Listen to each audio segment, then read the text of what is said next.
Siéntate conmigo 5 minutos y escucha sobre La noche que mi mejor amiga desapareció, parte 1. Sofía y yo acabamos de terminar la universidad. Habíamos pasado los últimos años encerradas entre exámenes, prácticas y proyectos. Teníamos las mejores calificaciones de la generación, pero cuando llegó el momento de elegir fotos para el anuario nos dimos cuenta de algo triste. No teníamos casi ninguna foto divertida. Todo eran bibliotecas, salones y noches de desvelo. Pal, tenemos que hacer algo memorable, me dijo una tarde mientras me enseñaba su celular. ¿Algo como qué? Esto. Me mostró un TikTok de 2 chicas usando pelucas para pasar desapercibidas en una fiesta. Hay que ponernos pelucas e ir a un antro donde nadie nos conozca. Solté una carcajada. ¿Qué? Los antros nunca me habían gustado. Había alcohol, desconocidos, peleas y quién sabía qué más. Pero Sofía tenía esa sonrisa que aparecía cada vez que se le corría una locura. Y cuando sonreía así, era imposible decirle que no. Durante los siguientes días investigamos distintos lugares. Queríamos algo pequeño, bonito y lo suficientemente lejos de la universidad para no encontrar a nadie. Finalmente encontramos uno. Las fotos se veían increíbles, luces moradas, música en vivo y poca gente. Perfecto. Sofía apareció en mi casa cargando 2 pelucas. La mía era rubia, la suya pelirroja. Cuando nos vimos en el espejo empezamos a reír. Parecíamos personas completamente distintas. Esa noche salimos después de nuestra pijamada y tomamos un taxi hasta el antro. Al llegar estaba nerviosa, era la primera vez que hacía algo así, pero Sofía estaba feliz y verla feliz me hizo relajarme un poco. Pedimos algo para tomar. Yo apenas había probado el alcohol un par de veces. Me lo tomé de golpe, sabía horrible, cerré los ojos mientras intentaba no hacer una mueca. Cuando los abrí, Sofía ya se estaba riendo de mí. Pasamos la siguiente hora bailando, riéndonos y tomándonos fotos absurdas, y por primera vez en mucho tiempo no estábamos pensando en tareas, exámenes o en trabajo, solamente estábamos disfrutando. Hasta que un chico absurdamente atractivo se acercó a nuestra mesa. Parecía modelo, traía un traje oscuro y el cabello perfectamente acomodado. Sofía me dio un codazo y en menos de 5 minutos ya estaba hablando con este chico. Yo aproveché para ir al baño. No tardé más de 5 minutos y cuando regresé, Sofía ya no estaba.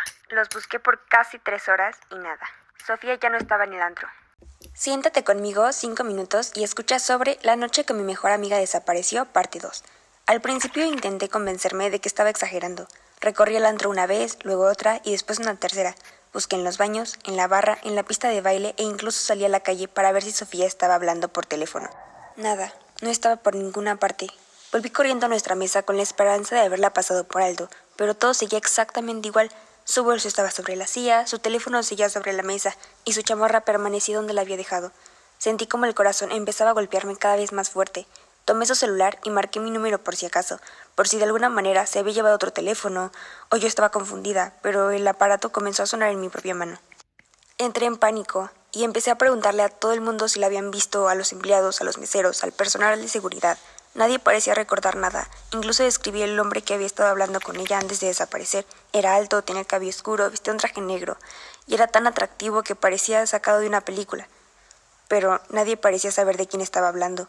Algunos empleados me miraban confundidos, otros simplemente negaban con la cabeza. Era como si aquel hombre nunca hubiera estado ahí. A las 3 de la mañana terminé llamando a la policía. Cuando llegaron pensé que todo se resolvería, que tomarían la desaparición en serio y comenzarían a buscarla de inmediato. Pero solo comenzaron a hacerme preguntas y me hicieron sentir cada vez más impotente.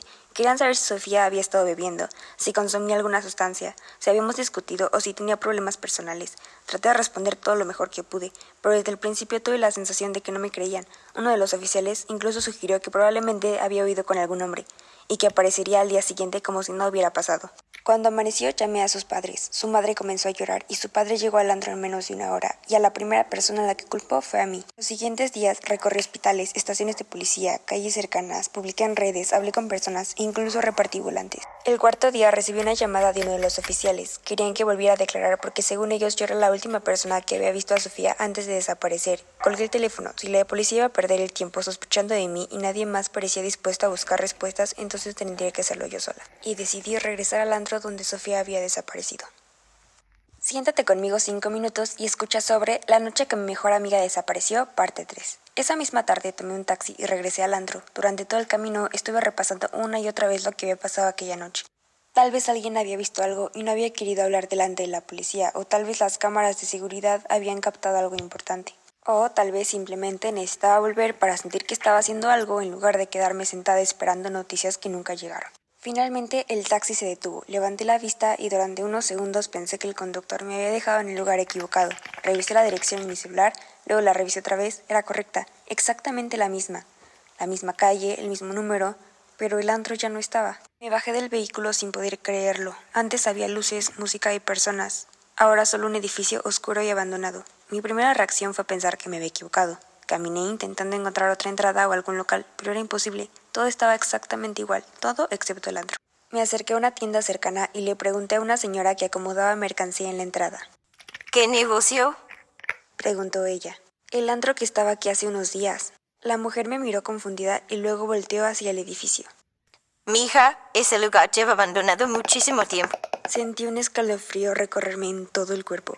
No puede ser, yo estuve ahí el fin de semana pasado. La señora soltó una pequeña risa incómoda. Pues no sé dónde estuvo usted, pero ahí no, ese edificio lleva años vacío. Intenté insistir, pero la mujer terminó entrando a su tienda y me dejó sola en la banqueta. Fue entonces cuando vi algo en el suelo, cerca de una de las ventanas, cubiertas de polvo. Al principio pensé que era una bolsa de basura, pero cuando me acerqué, sentí que el corazón se me detenía por un instante. Era la peluca, pelirroja, la misma que Sofía había usado aquella noche.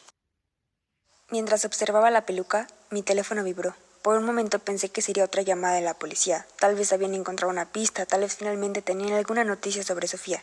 Pero cuando miré la pantalla, casi se me cae el teléfono de las manos. Habían recibido un mensaje. De Sofía.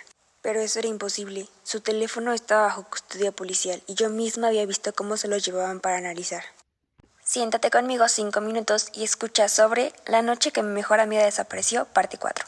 Parpadeé varias veces, me tallé los ojos y aún así el mensaje seguía ahí. Con las manos temblando, abrí la conversación. Solo había una frase. Val, por favor, ven.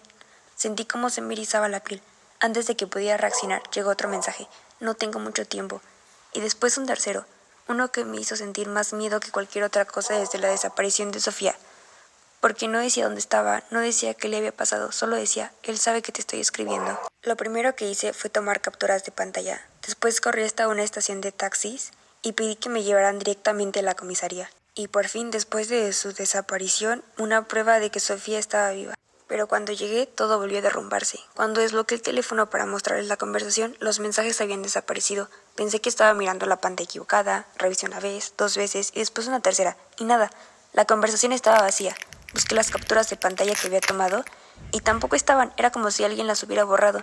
Intenté explicarlo, pero mientras más hablaba, más notaban las miradas de los policías. Ya no parecían estar escuchándome. Uno de ellos incluso me sugirió que el estrés podía hacer que las personas imaginaran cosas. Me fui a mi casa, a encerrarme en mi habitación. Apenas había dormido desde la desaparición. Antes de dormir, quise revisar las fotografías que habíamos tomado en el antro, riendo y haciendo gestos absurdos. Era extraño pensar que aquellas imágenes habían sido tomadas apenas unos minutos antes de que Sofía desapareciera, y mientras observaba las fotos, mi teléfono vibró. Sentía horrible en el estómago. Era otro mensaje, de Sofía, y esta vez era una ubicación. ¿Dónde estás?, le mandé el mensaje. La respuesta tardó casi un minuto en llegar. No lo sé. Leí sus palabras varias veces. No tenían sentido. Nadie podía perderse hasta el punto de no saber dónde estaba. Y aún así, seguí escribiendo. ¿Quién te hizo esto? La respuesta apareció poco después. El hombre del antro. Un escalofrío recorrió mi espalda. Desde el principio había sospechado de él, pero hasta ese momento había intentado convencerme de que era una coincidencia. ¿Quiere que me quede? Llegó un segundo mensaje. Quise entender, quise preguntar, pero de repente algo extraño ocurrió. Los mensajes de la conversación empezaron a desaparecer uno por uno hasta que no quedó ninguno. Esa noche no dormí nada. Había alcanzado a guardar la ubicación antes de que desapareciera. Y así fue como conduje a algo más aterrador que un simple caso de desaparición. Acompáñame 5 minutos para escuchar sobre La noche que mi mejor amiga desapareció, parte 5. A la mañana siguiente conduje hasta la ubicación que Sofía me había mandado. Mientras más me alejaba de la ciudad, más incómoda me sentía. Las calles comenzaban a vaciarse y los edificios fueron reemplazados por terrenos abandonados, hasta que llegué a un edificio en ruinas. Varias ventanas estaban rotas y la pintura se desprendía de las paredes. Durante unos segundos permanecí dentro del coche, preguntándome si realmente debía entrar. La puerta principal estaba abierta. Al entrar, el olor a humedad me golpeó de inmediato. Encendí la linterna del celular y comencé a recorrer los pasillos. Había muebles cubiertos por polvo, papeles viejos esparcidos por el suelo y señales de abandono por todas partes, hasta que encontré algo que hizo que se me helara la sangre. Una fotografía. Una fotografía del antro, exactamente el mismo lugar donde Sofía había desaparecido. La misma barra, las mismas luces, las mismas mesas, pero en la imagen tenía una fecha escrita en la parte inferior, 22 años atrás. Pensé que era un error, pero seguí buscando y encontré más fotografías, decenas de ellas. Todas mostraban el mismo lugar, todas tenían fechas antiguas. Incluso mostraban personas que aparecían marcadas con la palabra desaparecido. Entonces encontré un periódico viejo guardado dentro de un archivo oxidado. El titular hablaba de un incendio ocurrido más de 20 años atrás. Según el artículo, el edificio había funcionado como un club nocturno hasta que una tragedia acabó con la vida de varias personas. Después de ello, el lugar fue clausurado y jamás volvió a abrir sus puertas. Pero eso era imposible. Yo había estado ahí apenas hace unos días. Seguí avanzando hasta llegar a una habitación en el segundo piso. En el centro había un escritorio cubierto con fotografías. Entre ellas reconocí inmediatamente una imagen reciente. Era Sofía. La fotografía había sido tomada la noche de nuestra visita al antro. Mi respiración se detuvo. Debajo de la imagen había más, docenas, tal vez cientos, personas distintas, hombres, mujeres, jóvenes, adultos, todos fotografiados dentro del mismo antro. Todos con una fecha escrita detrás y todos habían desaparecido. Y entonces escuché de repente una voz hablando detrás de mí. Val. Esa era la voz de Sofía. Corrí por los pasillos llamándola una y otra vez hasta que llegué a una puerta metálica al final del corredor. Estaba cerrada con una gruesa cadena oxidada.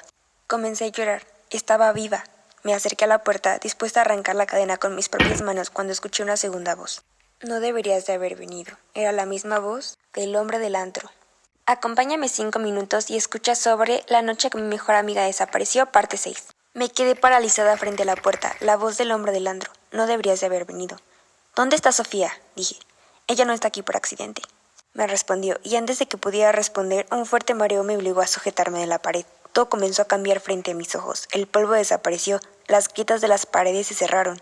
Las ventanas rotas volvieron a estar intactas, y las luces se encendieron una tras otra en cuestión de segundos, y estábamos nuevamente en el antro. Pensé que me había vuelto loca, hasta que vi al hombre acercarse entre la multitud. Las personas creen que darían cualquier cosa por quedarse para siempre en el momento más feliz de sus vidas, dijo, y yo miré a mi alrededor. Reconocí algunos rostros. Eran las personas que aparecían en las fotografías que había encontrado en el edificio, personas desaparecidas. ¿Qué les hiciste?, le pregunté. Nada, yo no obligo a nadie. Ellos se quedan porque tienen miedo de avanzar. Y sus palabras me hicieron comprender. Sofía y yo acabamos de terminar la universidad. Durante años habíamos sabido exactamente qué hacer y hacia dónde dirigirnos, pero de repente el futuro estaba frente a nosotras y era aterrador. Había decisiones que tomar, trabajos que buscar, sueños que perseguir y la posibilidad constante de fracasar. Y este lugar se alimentaba precisamente de eso, del miedo al futuro. ¿Dónde está Sofía?, el hombre señaló hacia la pista de baile. Estaba riendo entre la multitud. Corrí hasta ella y la abracé con todas mis fuerzas. Durante un instante sentí un enorme alivio, pero desapareció en cuanto vi la expresión de su rostro. Val, ¿qué haces aquí? Tenemos que irnos. Sofía frunció el ceño. ¿Irnos? Acabamos de llegar. Ella no recordaba nada. Poco a poco aquel lugar estaba borrando todos sus recuerdos. Desesperada saqué mi teléfono y busqué una fotografía de nuestra graduación. Le hablé de todo lo que habíamos vivido juntas. Le hablé de sus padres, de su habitación, de las cosas que todavía quería hacer cuando terminara la universidad. Y mientras hablaba vi cómo su expresión comenzaba a cambiar. Sus ojos se llenaron de lágrimas y poco a poco la sonrisa desapareció de su rostro. Entonces algo extraño ocurrió. La música comenzó a apagarse. Una por una las personas de la pista dejaron de bailar. Las personas empezaron a apartarse lentamente y sin decir una palabra fueron abriendo un camino entre la multitud que conducía directamente hacia la salida. Sofía tomó mi mano y corrimos. Cuando abrimos los ojos, estábamos sentadas frente al edificio abandonado. Era de madrugada, el lugar permanecía silencioso y oscuro. Durante varios segundos, ninguna de las dos dijo una palabra. Después, Sofía me abrazó tan fuerte que ambas terminamos llorando. Y así, con el tiempo, las cosas volvieron poco a poco a la normalidad. Sofía y yo seguimos adelante, conseguimos trabajo, comenzamos nuevas etapas de nuestra vida y tratamos de dejar aquella experiencia en el pasado. Fin.